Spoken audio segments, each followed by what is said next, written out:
ನಮಸ್ಕಾರ dear friends, ನಾನು ನಿಮ್ಮ ಅರುಣ್ ಚಾಯ್ ಪೇ ಚಾಟ್ ಚಾನಲ್ಗೆ ಸ್ವಾಗತ ಸುಸ್ವಾಗತ. ಸುಮಾರು ದಿನದಿಂದ ಅನ್ಕೊತಾ ಇದ್ರಿ ಯಾಕೆ ಇದರಲ್ಲಿ ಚಾನಲಲ್ಲಿ ವೀಡಿಯೋಸ್ ಅಪ್ಲೋಡ್ ಮಾಡ್ತಾ ಇರಲಿಲ್ಲ ಅಂತ. There are so many reasons.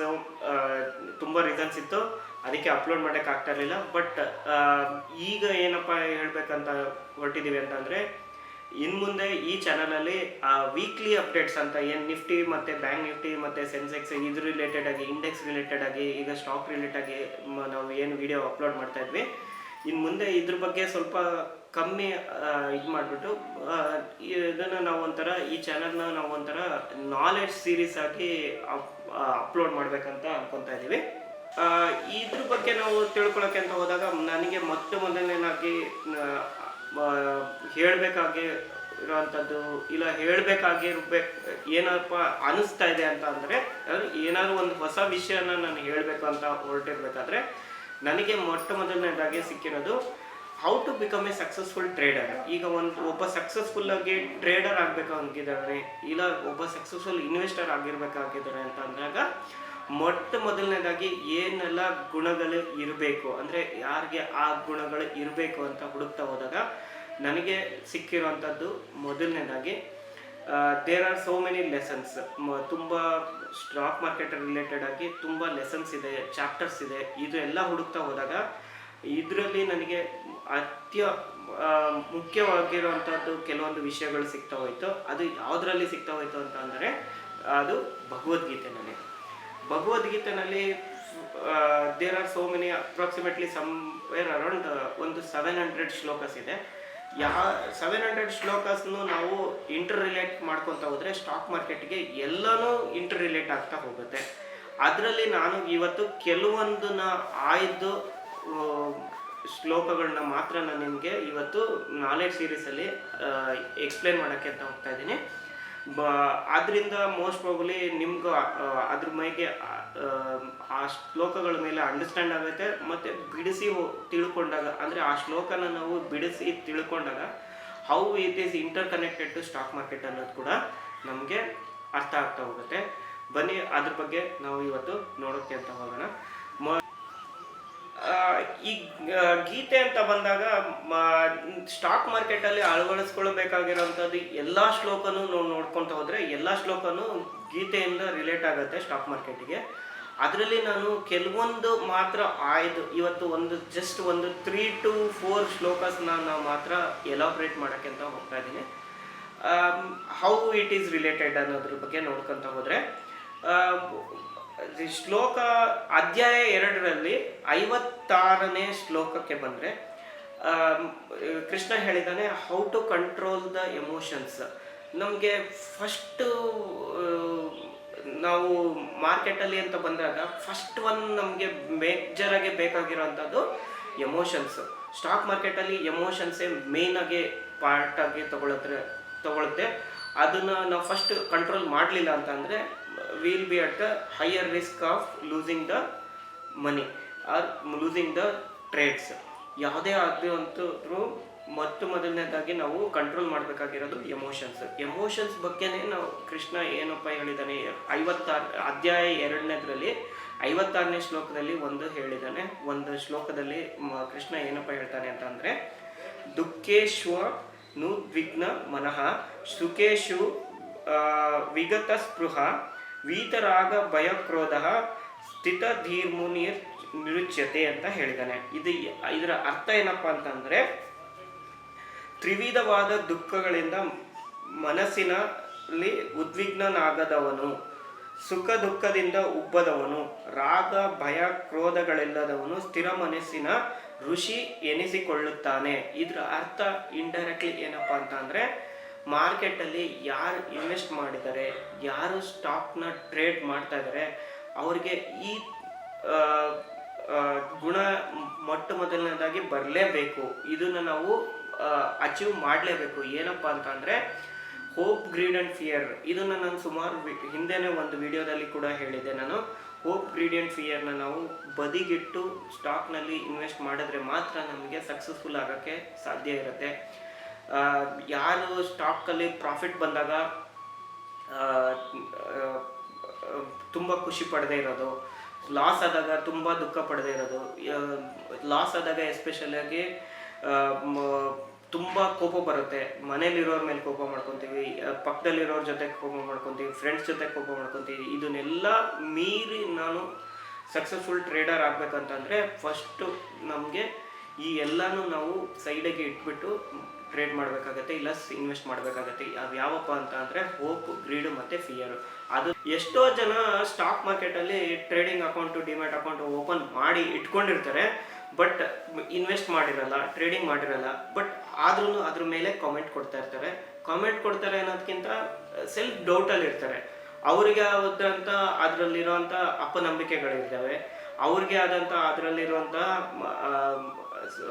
Questions ಇದ್ದಾವೆ. ಅಂದರೆ ಸುಮಾರು ಕ್ವಶನ್ಸ್ ಯಾವ ಥರ ಬರ್ಬೋದು ಅಂತಂದರೆ fear of losing out, fear of missing out, ಈ ಥರ ಎಫೆಕ್ಟಲ್ಲಿ ಇರ್ತಾರೆ. ಮತ್ತು ತುಂಬ ಗೊಂದಲದಲ್ಲಿರ್ತಾರೆ, ಡೈಲಮದಲ್ಲಿರ್ತಾರೆ. ಯಾಕೆ ನಾನು ಇನ್ವೆಸ್ಟ್ ಮಾಡಿದ ಕೂಡಲೇ ಬಿದ್ದೋಗ್ಬಿಡುತ್ತೆ ಅನ್ನೋದಿರುತ್ತೆ.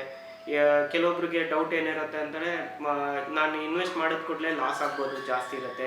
ಸೊ ಹಿಂಗೆಲ್ಲ ಜಾಸ್ತಿ ಡೌಟ್ ಇಟ್ಕೊಂಡು ಇನ್ವೆಸ್ಟ್ ಮಾಡ್ದಲೇ ಇರೋವಂಥವ್ರು ತುಂಬ ಜನ ಇದ್ದಾರೆ. ನಮ್ಮಲ್ಲಿ ಸರಿಸುಮಾರು ಇವಾಗ ಪ್ರೆಸೆಂಟ್ ನೋಡೋಕ್ಕೆ ಅಂತ ಹೋದರೆ 14 ಕೋಟಿ ಡಿಮ್ಯಾಟ್ ಅಕೌಂಟು ಓಪನ್ ಆಗಿದೆ. ಅದರಲ್ಲಿ ಇನ್ವೆಸ್ಟ್ಮೆಂಟ್ ಪ್ರಪೋರ್ಷನೇಟ್ ಆಗಿ ನಾವು ತೊಗೊಳ್ತಾ ಹೋದರೆ ಹಾರ್ಡ್ಲಿ ಒಂದು 2 to 4% ಇನ್ವೆಸ್ಟ್ಮೆಂಟ್ ಸ್ಟ್ರಾಟಜೀಸ್ ಯೂಸ್ ಮಾಡ್ತಾ ಇರೋವಂಥ ಇನ್ವೆಸ್ಟ್ಮೆಂಟ್ ಡಿವಿಷನ್ಸ್ ಇದೆ. ಅಂದರೆ ಅಷ್ಟು ಜನ ಮಾತ್ರ ಒಂದು ಇನ್ವೆಸ್ಟ್ಮೆಂಟಲ್ಲಿ ಜರ್ನಿನಲ್ಲಿ ಇದ್ದಾರೆ. ಉಳಿದವರೆಲ್ಲ ಸುಮ್ಮನೆ ಅಕೌಂಟ್ ಓಪನ್ ಮಾಡಿ ಇಟ್ಕೊಂಡಿದ್ದಾರೆ. ಅವ್ರಿಗೆ ಈ ಗೊಂದಲಗಳು ಇದ್ದೇ ಇರುತ್ತೆ. ಈ ಗೊಂದಲಗಳನ್ನ ನಾವು ಈ ಒಂದು ಶ್ಲೋಕದಿಂದ ನಾವು ಅರ್ಥ ಮಾಡ್ಕೋಬೋದು. ಯಾವುದಪ್ಪ ಅಂತ ಹೋದರೆ ಭಗವದ್ಗೀತೆಯ ಅಧ್ಯಾಯ 3 ಶ್ಲೋಕ 8. ಇದರಲ್ಲಿ ಕೃಷ್ಣ ಏನಪ್ಪ ಹೇಳ್ತಾ ಇದ್ದಾನೆ ಅಂತಂದರೆ, ನಿಯತಂ ಕುರು ಕರ್ಮ ತ್ವಂ ಕರ್ಮ ಜ್ಯಾಯೋ ಹ್ಯ ಕರ್ಮಣಃ ಶರೀರ ಯತ್ರಾಪಿ ಚ ತೇ ನ ಪ್ರಸಿದ್ಧೇ ದ ಕರ್ಮಣಃ. ಇದರ ಅರ್ಥ ಏನಪ್ಪ ಅಂತ ನೋಡೋಕ್ಕೆ ಅಂತಂದರೆ, ಇದರ ಅರ್ಥ ತುಂಬ ಸಿಂಪಲ್ ಆಗಿದೆ.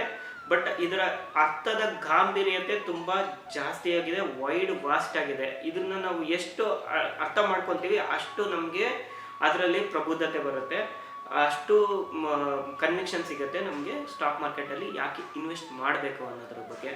ಇದರಲ್ಲಿ ಏನಪ್ಪ ಹೇಳಿದ್ದಾನೆ ಅಂತಂದರೆ ತುಂಬ ಸಿಂಪಲ್ ಆಗಿ ಹೇಳಿದ್ದಾನೆ, ನಿನ್ನ ನಿಯಮಿತ ಕರ್ಮವನ್ನು ನೀನು ಮಾಡು. ಏಕೆಂದರೆ ಹಾಗೆ ಮಾಡುವುದು ಕರ್ಮವನ್ನು ಮಾಡದಿರುವುದಕ್ಕಿಂತ ಉತ್ತಮ. ಕರ್ಮವನ್ನು ಮಾಡದೆ ದೇಹವನ್ನು ಉಳಿಸಿಕೊಳ್ಳುವುದು ಸಾಧ್ಯವಿಲ್ಲ. ಏನಪ್ಪ ವೆರಿ ಸಿಂಪಲ್ ಆಗಿ ಹೇಳ್ಬೇಕಂತಂದರೆ, ಸ್ಟಾಕ್ ಮಾರ್ಕೆಟಿಗೆ ಬಂದರೆ ಇದೇ ಶ್ಲೋಕ ಹೆಂಗೆ ಇಂಪ್ಲಿಮೆಂಟ್ ಆಗುತ್ತೆ ಅಂತ ಅಂದರೆ, ನಿನ್ನ ಡಿಮ್ಯಾಟ್ ಟ್ರೇಡಿಂಗ್ ಅಕೌಂಟು ಸುಮ್ಮನೆ ಡಾರ್ಮೆಂಟ್ ಆಗಿ ಇರೋದಕ್ಕಿಂತ ನೀನು ಅದರಲ್ಲಿ ಇನ್ವೆಸ್ಟ್ ಮಾಡಿ ಅದರ ಅರ್ಥವನ್ನು ಹುಡುಕು. ಅಂದರೆ ಅದರಲ್ಲಿ ಪ್ರಾಫಿಟ್ ಆಗುತ್ತಾ ಲಾಸ್ ಆಗುತ್ತಾ ಅನ್ನೋದ್ರ ಬಗ್ಗೆ ನೀನು ಅಧ್ಯಯನ ಮಾಡು. ನಿನ್ನ ಸ್ಟಾಕ್ ಮಾರ್ಕೆಟಲ್ಲಿ ನೀನು ಯಾವುದು ಸ್ಟಾಕ್ನ ಇನ್ವೆಸ್ಟ್ ಮಾಡಿದೆಯಾ ಅದ್ರ ಬಗ್ಗೆ ಅಧ್ಯಯನ ಮಾಡು. ಸುಮ್ಮನೆ ಅದನ್ನು ಡಾರ್ಮೆಂಟ್ ಆಗಿ ಇಟ್ಕೊಂಡಿದ್ರೆ ಇನ್ವೆಸ್ಟ್ ಮಾಡ್ದಲೇ ಇರೋದಕ್ಕಿಂತ ಇನ್ವೆಸ್ಟ್ ಮಾಡೋದ್ರಲ್ಲಿ ಪ್ರತಿಫಲ ಜಾಸ್ತಿ ಇದೆ ಅಂತ ಹೇಳ್ತಾ ಇದ್ದಾನೆ. ಹಂಗೆ ಇಟ್ಕೊಂಡ್ರೆ ಡಾರ್ಮೆಂಟ್ ಆಗಿರುತ್ತೆ, ಅದಕ್ಕೆ ನೀನು ಚಾರ್ಜ್ ಪೇ ಮಾಡಲೇಬೇಕಾಗತ್ತೆ. ಸುಮ್ಮನೆ ಅದು ಇಟ್ಕೊಳ್ಳೋದಕ್ಕಿಂತ ಯಾವುದ್ರಲ್ಲಾದರೂ ಒಂದು ಇನ್ವೆಸ್ಟ್ ಮಾಡಿ ಅದರಲ್ಲಿ ಪ್ರತಿಫಲವನ್ನು ಕಾಣು. ಲಾಸ್ ಆಗುತ್ತೋ ಪ್ರಾಫಿಟ್ ಆಗುತ್ತೋ ಅದು ಆಮೇಲೆ ಬರುತ್ತೆ. ಬಟ್ ಅದರಲ್ಲಿ ಏನು ಅಧ್ಯಯನ ಮಾಡ್ಬೋದು, ನಿನ್ನ ಸ್ಟಾಕಲ್ಲಿ ನೀನು ರಿಸರ್ಚ್ ಎಷ್ಟು ಮಾಡಿದೆಯಾ, ನಿನ್ನ ಕನ್ವಿಕ್ಷನ್ ಎಷ್ಟಿದೆ, ಅದ್ರ ಬಗ್ಗೆ ಅಧ್ಯಯನ ಮಾಡೋದಕ್ಕೆ ಈ ಒಂದು ಶ್ಲೋಕ ಅರ್ಥ ತಿಳಿಸ್ಕೊಡ್ತಾ ಇದೆ. ಸೊ ಇನ್ನೊಂದು ಶ್ಲೋಕದಲ್ಲಿ ಮತ್ತೆ ಇನ್ನೊಂದು ಕಡೆ ಇದೇ ಅಧ್ಯಾಯದಲ್ಲಿ, ಅಂದರೆ ಅಧ್ಯಾಯ 2ರಲ್ಲಿ ಕೃಷ್ಣ ಇನ್ನೊಂದು ಕಡೆ ಹೇಳ್ತಾ ಇದ್ದಾನೆ, how if you don't control the emotions how we are going to risk our lives ಅನ್ನೋದ್ರ ಬಗ್ಗೆ ಹೇಳ್ತಾ ಇದ್ದಾನೆ. ಅದೇ ಥರ ನಾವು ಸ್ಟಾಕ್ ಮಾರ್ಕೆಟಲ್ಲಿ if you don't control the emotions how we are going to lose in the market ಅನ್ನೋದ್ರ ಬಗ್ಗೆ ಹೇಳಿದ್ದಾನೆ.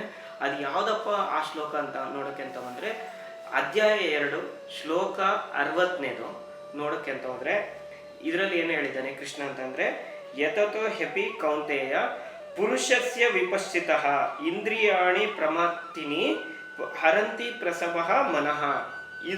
ಸಣ್ಣದಾಗೆ ಇದರ ಅರ್ಥ ಏನಪ್ಪ ಹೇಳ್ಬೇಕಂತ ಅಂದರೆ, ಇಂದ್ರಿಯಗಳು ಎಷ್ಟು ಬಲಶಾಲಿ ಅಂದರೆ ಎಮೋಷನ್ಸ್ ಎಷ್ಟು ಬಲಶಾಲಿ ಮತ್ತು ಆವೇಶದಿಂದ ಕೆಲಸ ಮಾಡ್ತವೆ ಅಂತಂದರೆ, ಯಾವಾಗ ಅದು ಜಾಗೃತವಾಗ್ತವೆ ಅಂದರೆ ಯಾವಾಗ ಅದು ನಮಗೆ ಎಮೋಷನ್ ಪ್ಲೇಔಟ್ ಆಗುತ್ತೆ ಆವಾಗ ಎಷ್ಟು ಆವೇಶದಿಂದ ಕೆಲಸ ಮಾಡುತ್ತೆ ಅಂದರೆ, ಅವುಗಳನ್ನು ನಿಯಂತ್ರಿಸಬಲ್ಲ ಮನುಷ್ಯನ ಪ್ರಯತ್ನಿಸುತ್ತಿರುವ ವಿವೇಚನೆ ಇರುವಂತ ಒಬ್ಬ ಮನುಷ್ಯನ ಮನಸ್ಸನ್ನು ಕೂಡ ಸೆಳೆದುಕೊಂಡು ಹೋಗ್ಬಿಡುತ್ತೆ ಅಂತ ಹೇಳ್ತಾ ಇದ್ದಾನೆ. ಇದರಲ್ಲಿ ಇಂಡೈರೆಕ್ಟ್ ಆಗಿ ನಾವು ಸ್ಟಾಕ್ ಮಾರ್ಕೆಟ್ ಅಲ್ಲಿ ಇಂಪ್ಲಿಮೆಂಟ್ ಮಾಡಿ ನಾವು ನೋಡೋಕೆ ಅಂತ ಹೋದ್ರೆ, ಯಾವಾಗಾದ್ರೂ ಏನಾದ್ರೂ ಈಗ ನಾವು ಒಂದು ಸ್ಟಾಕ್ನ ಇನ್ವೆಸ್ಟ್ ಮಾಡಿರ್ತೀವಿ, ತುಂಬಾ ಕನ್ವಿಕ್ಷನ್ ಇಟ್ಟು ಆ ಸ್ಟಾಕ್ ಮೇಲೆ ರಿಸರ್ಚ್ ಮಾಡಿರ್ತೀವಿ, ಆ ಸ್ಟಾಕ್ ಮೇಲೆ ಕನ್ವಿಕ್ಷನ್ ಇಟ್ಕೊಂಡು ಇನ್ವೆಸ್ಟ್ ಮಾಡಿ ಅದನ್ನ ಪ್ರಾಫಿಟಬಲ್ ಆಗಿ ಟ್ರೇಡಿಂಗ್ಗೆ ಕನ್ವರ್ಟ್ ಮಾಡಿರ್ತೀವಿ. ಅದೇ ಟೈಮಲ್ಲಿ ಯಾವುದೋ ಒಂದು ಬ್ಯಾಡ್ ನ್ಯೂಸ್ ಆಗ್ಬೋದು, ಯಾವುದೋ ಒಂದು ಅನ್ನೆಸೆಸರಿ ನ್ಯೂಸ್ ಇರ್ಬೋದು, ಅಂದರೆ ಈ ಸ್ಟಾಕ್ ಮೇಲೇ ಈಗ ನಾನು ಯಾವುದೇ ಸ್ಟಾಕ್ ಇನ್ವೆಸ್ಟ್ ಮಾಡಿರ್ತೀನಿ ಆದರೂ ಎಗೇನೆಸ್ಟ್ ಆಗಿ ನ್ಯೂಸ್ ಬಂದಿರುತ್ತೆ. ಅಂಥ ಟೈಮಲ್ಲಿ ಈಗ ಮಾರ್ಕೆಟಲ್ಲಿ ಓವರ್ ಆಲ್ ಜನರಲ್ ಆಗಿ ನ್ಯೂಸ್ ಬಂದಿರ್ಬೋದು, ನೆಗೆಟಿವ್ ನ್ಯೂಸ್ ಇರ್ಬೋದು. ಅಂಥ ಟೈಮಲ್ಲಿ ಏನಪ್ಪ ಆಗುತ್ತೆ ಅಂದರೆ, ಯಾವಾಗ ಅಂಥ ಟೈಮಲ್ಲೇ ಜಾಸ್ತಿ ನಮ್ಮ ಎಮೋಷನ್ಸು ಜಾಗೃತ ಆಗಿಬಿಡುತ್ತೆ. ಅಂದರೆ ಅಂಥ ಟೈಮಲ್ಲಿ ನಮ್ಮ ಎಮೋಷನ್ಸು ಪ್ಲೇ ಆಗುತ್ತೆ. ಅಂಥ ಟೈಮಲ್ಲಿ ಏನು ಮಾಡ್ತೀವಿ, ಒಳ್ಳೆ ರಿಸರ್ಚ್ ಮಾಡಿ ಒಳ್ಳೆ ಸ್ಟಾಕನ್ನು ಇಟ್ಕೊಂಡು ಕೂಡ ನಮ್ಮ ಮನಸ್ಸು ನಾವೇನು ಏನು ಹೇಳುತ್ತೋ ಅದ್ರ ಪ್ರಕಾರ ನಾವು ಕೇಳೋಕ್ಕೆ ಶುರು ಮಾಡ್ತೀವಿ. ಅಂಥ ಟೈಮಲ್ಲಿ ಪ್ಯಾನಿಕ್ ಸೆಲ್ಲಿಂಗ್ ಅಂತ ನಾವು ಸೆಲ್ ಮಾಡಿಬಿಡ್ತೀವಿ. ಅದಾದಮೇಲೆ ಮತ್ತೆ ವಾಪಸ್ ಆ ಸ್ಟಾಕ್ ಮೇಲ್ಗಡೆ ಬಂದಾಗ will not be at profitable and will be at to control your emotions. ಅದು ಅಷ್ಟೇ ಆವೇಶದಿಂದ ಕೆಲಸ ಮಾಡೋದ್ರಿಂದ you need to be very careful. ನೀವು ಅಷ್ಟೇ ಎಮೋಷನ್ಸ್ನ ನೀವು ಕಂಟ್ರೋಲ್ ಮಾಡಬೇಕಾಗುತ್ತೆ. ಇದು ಈ ಶ್ಲೋಕದ ಅರ್ಥ. ಇಷ್ಟು ಹೇಳ್ತಾ ನಾನು ಇವತ್ತಿನ ಈ ವಿಡಿಯೋನ ಇಲ್ಲಿಗೆ ಮುಗಿಸ್ತಾ ಇದ್ದೀನಿ. ಇದರಲ್ಲಿ ಚಾಯ್ ಪೆ ಚಾಟ್ ಚಾನಲ್ನ ನಾಲೆಡ್ಜ್ ಸೀರೀಸ್ ಅಂತ ಏನು ನಾವು ಈಗ ಹೊಸದಾಗಿ ಶುರು ಮಾಡ್ತಾ ಇದ್ದೀವಿ. ಇದರ ಮೊದಲನೇ ವಿಡಿಯೋ ಇದಾಗಿತ್ತು. ಹೋಪ್ ಈ ವಿಡಿಯೋ ನಿಮಗೆಲ್ಲ ಇಷ್ಟ ಆಗಿರುತ್ತೆ ಅಂತ ಅನ್ಕೊತ ಇಲ್ಲಿಗೆ ಮುಗಿಸ್ತಾ ಇದ್ದೀನಿ. ವಿಡಿಯೋ ಇಷ್ಟ ಆದರೆ ಲೈಕ್ ಮಾಡಿ, ಶೇರ್ ಮಾಡಿ ಹಾಗೂ ಸಬ್ಸ್ಕ್ರೈಬ್ ಮಾಡಿ. ಇನ್ನು ಮುಂದೆ ಈ ಥರ ವಿಡಿಯೋಗಳನ್ನ ನಾವು ಜಾಸ್ತಿ ಅಪ್ಲೋಡ್ ಮಾಡ್ತೀವಿ ನಾಲೆಡ್ಜ್ ಸೀರೀಸ್ ರಿಲೇಟೆಡ್ ಆಗಿ. So thank you.